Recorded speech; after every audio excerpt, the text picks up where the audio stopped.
चलते हैं 8वां श्लोक पढ़ते हैं। देखो, भुक्त्यादिभिः प्रतिदिनं ग्रहिणो न सम्यक् नष्टारमापि पुनरेति कदाचिदत्र सत्पात्रदानविधिना तु गताप्युदेति क्षेत्रस्थ बीजमिव कोटिगुणं वटस्य। क्या कह रहे आचार्य पद्मनंदी देव? भुक्त्यादि भी मतलब भोजन आदि के द्वारा, भुक्त्यादि भी भोजन आदि के द्वारा, भोगों के द्वारा, प्रतिदिनम प्रतिदिन हर रोज, ग्रहिणों गृहस्थों के द्वारा, न नहीं, सम्यक नष्टा सम्यक प्रकार से नष्ट की हुई, रमापि, रमा मतलब लक्ष्मी, पुनः एति, पुनः मतलब फिर से दोबारा, एति मतलब आती है, कदाचित कभी भी, अत्र यहाँ। इन शब्दों को क्रम से जमा करके बात करें तो यहाँ कह रहे हैं भुक्त्यादि भी अर्थात भोगों के द्वारा, भोजन आदि के द्वारा, प्रतिदिन प्रतिदिन ग्रहिणों गृहस्थों की, सम्यक नष्टा रमा अच्छी तरह नष्ट की हुई लक्ष्मी, कदाचित अत्र यहाँ कभी भी, पुनः न एति, न जो ऊपर शब्द था उसको पुनः न एति, पुनः मतलब फिर से, न मतलब नहीं, एति मतलब आती। इन दो लाइनों का क्या अर्थ हुआ कि जब हम भोजन आदि के द्वारा, भोगों के द्वारा धन को खर्च करते हैं तो वो धन लौटकर कभी भी दोबारा नहीं आता। जो खर्च हो गया वो हो गया, वो लौट करके वापस अपने पास नहीं आता है। लेकिन सत्पात्र दान विधिना, सत्पात्र दान विधि से तो गतापि उदेति, गतापि उदेति, गतापि मतलब जाने पर भी, उदेति मतलब उदित होती है। सत्पात्र दान आदि के द्वारा जो लक्ष्मी खर्च होती है, जो धन खर्च होता है, वो तो पुनः लौट कर आता है। क्या कह रहे हैं? अपन खा पीकर जो खर्च करते हैं वो तो बस खर्च हो जाता है, खत्म, फिर वो लौटकर वापस नहीं आता। लेकिन जब हम धन को सत्पात्र दान आदि में खर्च करते हैं तो वो धन लौटकर वापस आता है। कोई कहेगा ऐसा कैसे हो सकता है? खर्च तो खर्च है, इधर खर्च किया तो और उधर खर्च किया तो, गया सो गया। एक ऐसी बात है कि हम भोगों में खर्च करेंगे तो फिर लौट के नहीं आएगा, और सत्पात्र दान में खर्च करेंगे तो वापस लौट के आ जाएगा। ये बात तो जची नहीं। तो वो उदाहरण देते चौथी लाइन में, क्षेत्रस्थ बीजम इव, क्षेत्रस्थ बीजम इव कोटि गुणम वटस्य। क्षेत्रस्थ क्षेत्र में स्थित, क्षेत्र मतलब खेत, खेत में जो डाल दिया बीज, वो बीज क्या हुआ? बोलो, लौट के आएगा कि नहीं आएगा? क्षेत्रस्थ बीजम इव, खेत में पड़े हुए बीज के समान, कोटि गुणम करोड़ गुना, कोटि गुणम मतलब करोड़ गुना, वटस्य वट, वट का बीज, वट वृक्ष होता है ना, बड़ का पेड़, उसका एक बीज अगर उसमें खेत में डाल दिया जाए तो क्या होगा? कि एक बार तो वो बीज नष्ट होगा ही होगा, एक बार तो गलेगा, सड़ेगा मिट्टी में, पानी में, सब एक बार तो खत्म होगा। लेकिन उसके बाद क्या होगा कि उसका वृक्ष बनेगा, और उस वृक्ष में खूब सारे बढ़ के फल आएंगे, बीज आएंगे, और फिर उन बीजों के और खूब सारे वृक्ष, खूब सारे मटके बीज हो जाएंगे कि नहीं हो जाएंगे? और अगर उस वट के बीज को अपन ऐसे चबा के खा जाए, खाना नहीं चाहिए, अभक्ष्य है ना। वट तो अपने पंच उदंबर फल में है, लेकिन वट के बीज को ऐसे खा जाए अपन, चबा जाए, तो लौट के आएगा कि नहीं आएगा? और अगर उसको खेत में बो दें तो एक मूंगफली का दाना, एक चने का दाना, एक गेहूं का दाना, कोई भी आप ले लो, उसको अपन चबा गए, खा गए, फिर खत्म हो तो, और उसको अपन ने खेत में बो दिया तो क्या होगा कि उसका पेड़ बनेगा और उसमें फल आएंगे, उसमें और बहुत सारे बीज आएंगे कि नहीं आएंगे? तो यहाँ यही कह रहे हैं कि जो धन आप भोगों में खर्च करते हो वो तो बस हो गया, खत्म। लेकिन जो धन आप क्या करते हो, दान में दे देते हो, तो वो धन एक बार तो आपको लगता है खर्च हो गया, पर वो खर्च नहीं होता, वो लौट के आता है। बात जचती है या नहीं जचती है? हाँ जी या ना जी? एक उदाहरण तो यहां दिया उन्होंने, किसान वाला। दूसरा उदाहरण बता सकते हो आप कोई? देखो,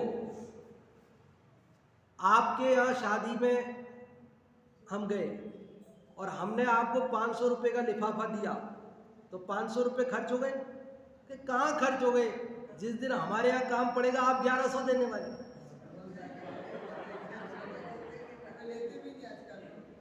ले नहीं ले वो अलग बात है, पर देने वाले तो हो कि नहीं हो?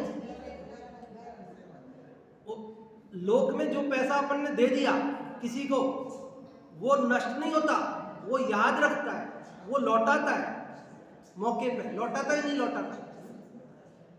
अपन ने जाके बैंक वाले को बैंक में पैसे जमा कर दिए तो नष्ट हो गए क्या? वो बैंक में जाके पैसे जमा कर दिए तो नष्ट हो गए क्या? कहाँ नष्ट हो गए?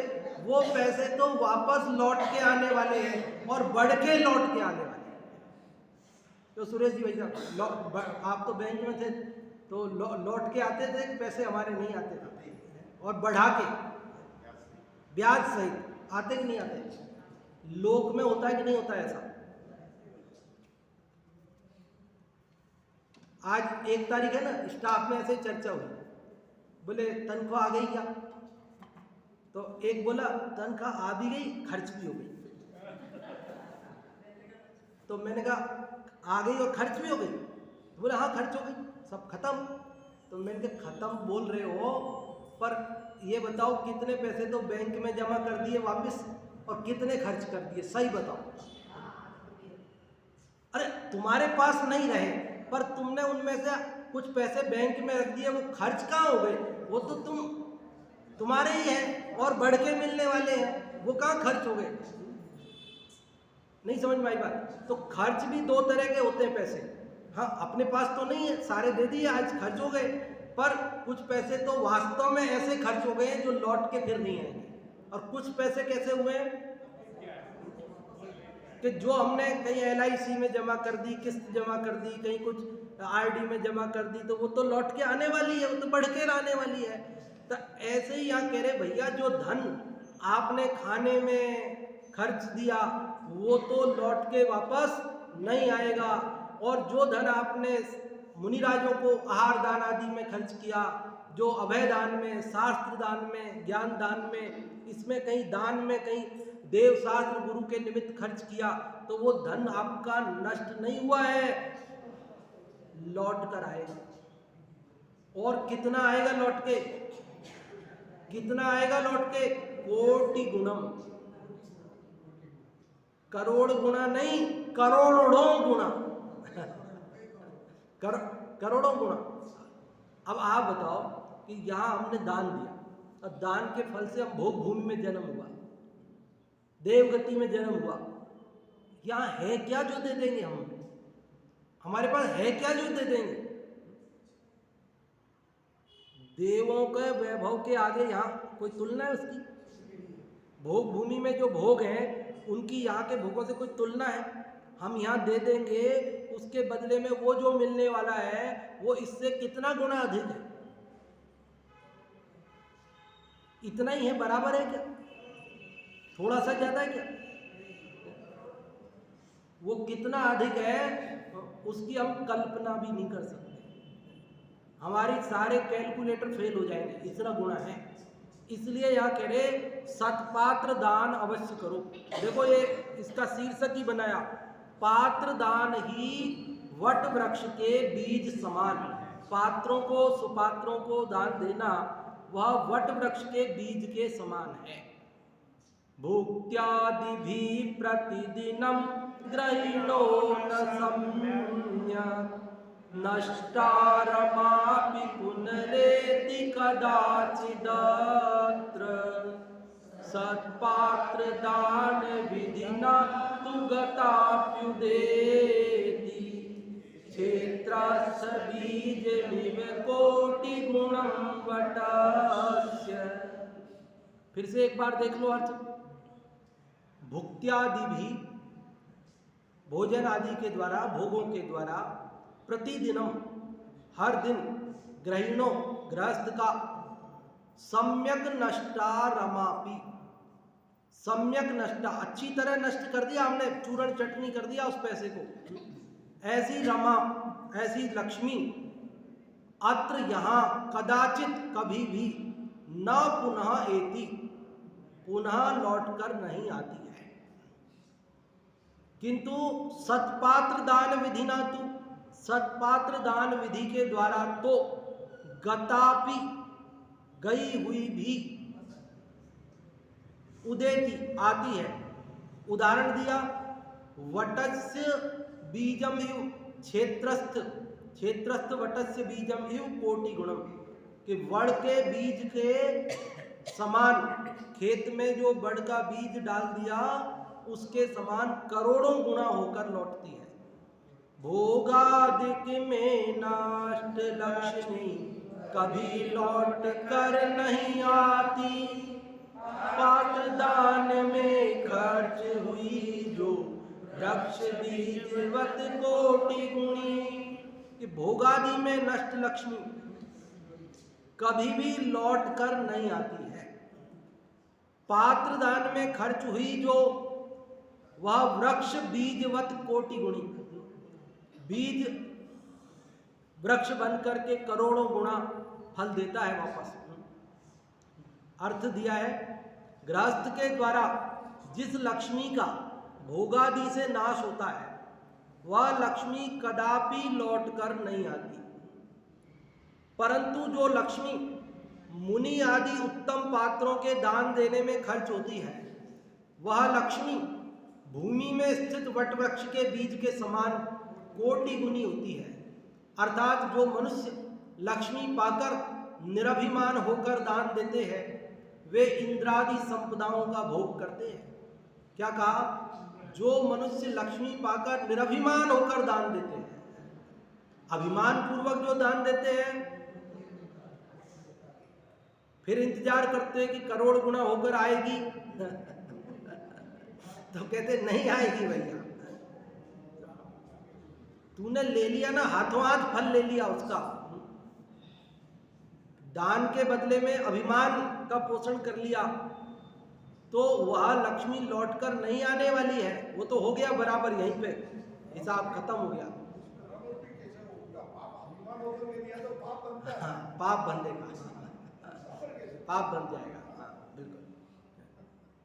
तो यह कह रहे जो मनुष्य लक्ष्मी पाकर निरभिमान होकर दान देते हैं वे इंद्रादि संपदाओं का भोग करते हैं। क्या करते हैं? इंद्रादि संपदा का भोग करते हुए। इसलिए यदि मनुष्य को लक्ष्मी की वृद्धि की भी आकांक्षा है तो क्या लिखा? यदि आप चाहते हो कि धन बढ़ जाए है? अरे भाई, कभी कभी जीव को लोभ दिखाकर भी धर्म में लगाया जाता है। ये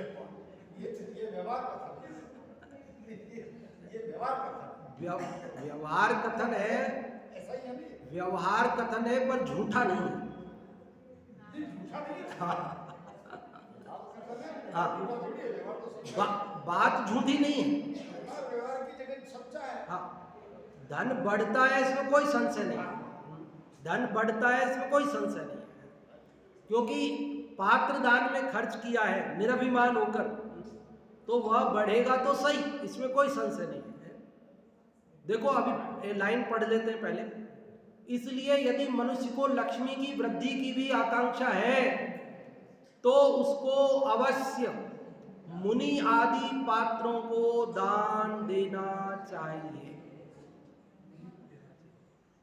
गुरुदेव श्री कहते ज्ञानियों को लक्ष्मी की वृद्धि की भावना नहीं होती, लेकिन सत्पात्रों को दान देने का परिणाम आए बिना भी नहीं है। या तो कहा है कि धन बढ़ाना हो तो भी दान दो, लेकिन ज्ञानियों को धन बढ़ाने के लिए मैं दान दूं, ऐसा परिणाम नहीं होता। जिसको धन बढ़ाने का परिणाम है उसको तो धन का राग घटा ही नहीं, और जिसको धन का राग घटा नहीं तो उसको परमार्थ दान भी होता नहीं। देखो सचमुच तो बात ऐसी है, ये दान भी उसको होता है जिसको मैं राग से भी भिन्न ज्ञान स्वभावी जीव तत्व हूं, आत्म तत्व हूं, ऐसा श्रद्धान हुआ है, उसको सच्चा दान होता है। और उसके दान का फल, वो तो दान का फल तो इस लोक में ही आएगा, लेकिन परंपरा से मुक्ति को प्राप्त होता है। लेकिन जो अज्ञानी जीव है वो दान करता है, लेकिन दान के बदले में भी वह कुछ ना कुछ उसमें से ले लेता है, बदले में कुछ ले लेता है, देता है तो उसके पीछे अन्य कोई लौकिक भाव रखता है, इसलिए उसको परमार्थ लाभ नहीं मिल पाता।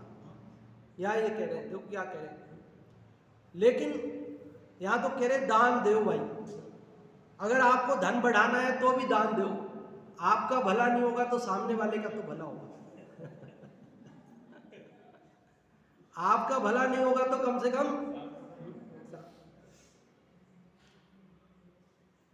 आगे कहने वाले हैं, मुनि धर्म का आधार गृहस्थ धर्म है। मुनि धर्म का आधार गृहस्थ धर्म है, क्योंकि मुनि धर्म रत्नत्रय का पालन कब करेंगे? जब शरीर में ताकत होगी। शरीर में ताकत नहीं होगी तो रत्नत्रय का पालन कैसे करेंगे? और शरीर में ताकत कब होगी? जब उनको आहार मिलेगा। आहार नहीं मिलेगा तो शरीर कमजोर हो जाएगा। आहार कौन देगा? वो गृहस्थ देगा, श्रावक देगा। तो मुनि धर्म का आधार भी गृहस्थ धर्म को कहा है, लेकिन गृहस्थ होकर अगर दान नहीं देगा तो फिर वो काहे का गृहस्थ है? फिर वो गृहस्थ धर्म नहीं कहलाएगा। फिर वो गृहस्थ उसका धर्म नहीं कहलाएगा, क्योंकि जितना सा उसके पास मौका था वो मौके का फायदा उसने उठाया नहीं, तो फिर तो कुछ बचा ही नहीं उस गृहस्थ पन्ने में। क्योंकि दिन रात कमाना धमाना खाना बनाना ये तो सब चलता ही है, लेकिन इसके बीच उसको एक अवसर था कि वो सत्पात्र दान करके आगे बढ़ने का, और वो अगर उसने काम नहीं किया तो उसका सब व्यर्थ चला गया। इसलिए यहाँ कह रहे दान की प्रेरणा देते हुए क्या दे रहे हैं कि जो लक्ष्मी जो धन किस में खर्च हुआ?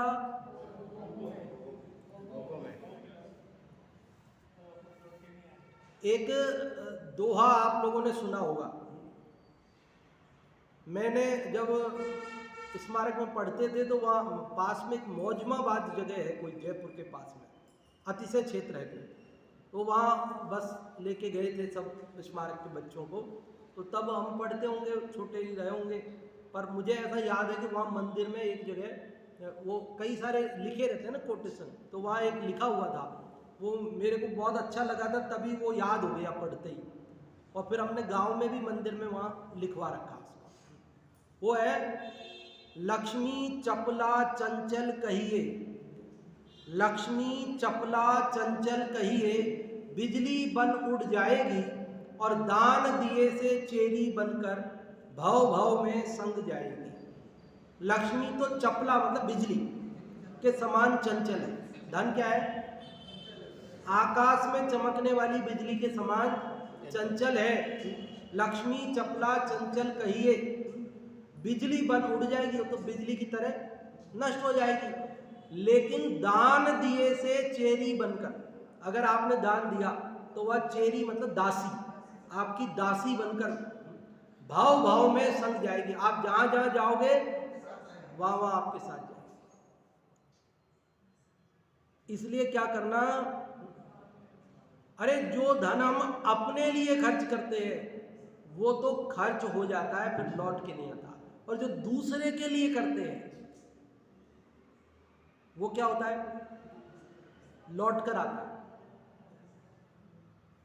आपने 2 मकान बनाए, एक मकान में तो आप रहते हो और एक मकान आपने दूसरे को दे दिया रहने के लिए। अब बताओ, आप जिसमें रहते हो कितने पैसे लौट के आते हैं, और दूसरे को जो मकान आपने रहने दे दिया उसमें से पैसे लौट के आते हैं कि नहीं आते? बोलो, आते हैं कि नहीं आते? आपने जिस मकान में रह रहे हो वो तो अच्छा बनाया है आपने, वहाँ फर्नीचर भी अच्छा बनाया, कलर भी अच्छा कराया है, वो सब बढ़िया बनाया आपने। और जो दूसरे को दिया है रहने के लिए, वहाँ कलर भी उतना बढ़िया नहीं कराया आपने, वहाँ फर्नीचर भी उतना बढ़िया नहीं लगाया, वहाँ टाइल भी उतनी बढ़िया नहीं लगाई, लेकिन वो आपको कुछ देता है कि नहीं देता है? और आप जिसमें रहते हो वो कुछ देता है आपको। समझ में आती है बात? देखो, ये तो लौकिक दृष्टांत है, समझ में आ रही? हम जिस घर में रह रहे वो घर हमको लौटा करके वापस पैसे नहीं देता है, लेकिन जो हमने दूसरे को रहने को दे दिया, अभी पात्र दान आदि की बात नहीं, साधारण बात है, बहुत लौकिक बात है, स्थूल बात है कि किसी को रहने को दे देते हैं तो वो हमको हर 1 तारीख को आकर के किराया देता है, तो पैसा आ रहा है वापस लौट के आपका। कब? जब आपने अपने लिए खर्च नहीं किया, दूसरे के लिए खर्च किया। तो ये तो साधारण आदमी के लिए खर्च किया, लेकिन आपने अगर सत्पात्रों के लिए खर्च किया, किसके लिए?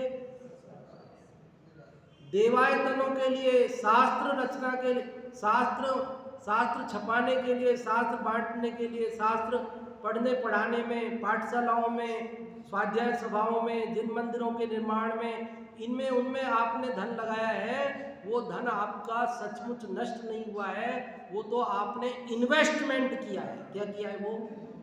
वो तो आपने निवेश किया है, वो पैसा आपका खर्च नहीं हुआ है, वो तो आपको अगले भाव तक ले जाने की एक व्यवस्था है।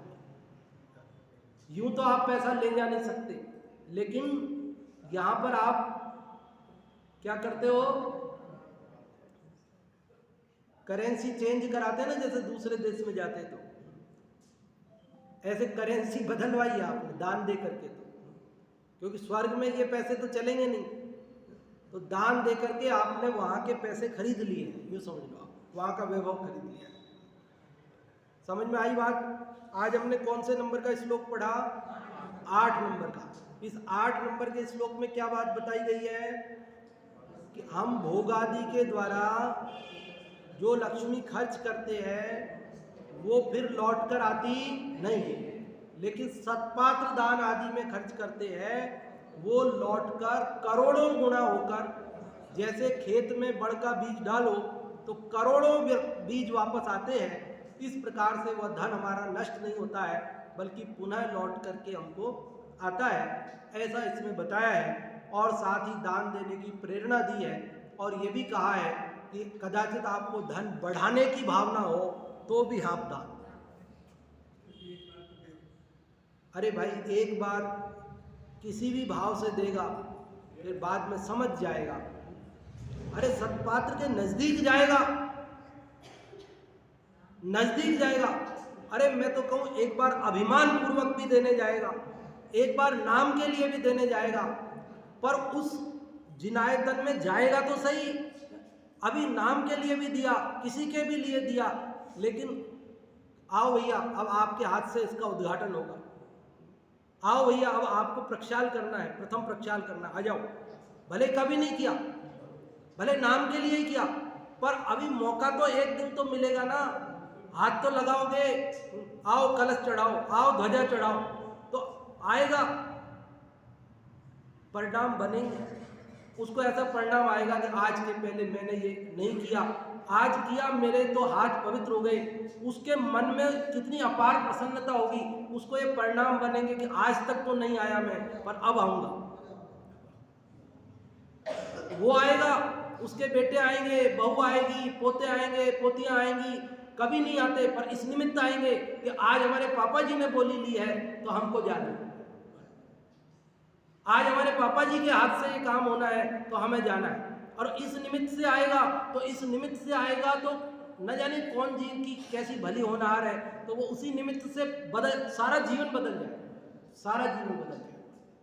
इसलिए या तो कह रहे भाई तू किसी भी परिणाम से दे तो सही, आ तो सही, क्योंकि इस क्षेत्र में आने का ही ऐसा प्रभाव है कि वो कुछ तो लेके जाएगा, खाली हाथ तो जाने वाला नहीं है। अरे वो गौतम इंद्रभूति गौतम किस लिए आया था? क्या शिष्य बनने आया था? क्या गणधर बनने आया था? वो तो अभिमान से आया था कि मैं तेरे गुरु को जवाब दूंगा। महावीर स्वामी से बहस करने आया था, और आया तो क्या हुआ? बदल गए, परिणाम बदल गए, सम्यक दर्शन हो गया, मान धरा रह गया, ज्ञान हो गया, मानस्तंभ उसके लिए ज्ञान स्तंभ बन गया, उसको ज्ञान की प्राप्ति हुई, सम्यक ज्ञान प्राप्त हुआ, और फिर वह गणधर बन गया।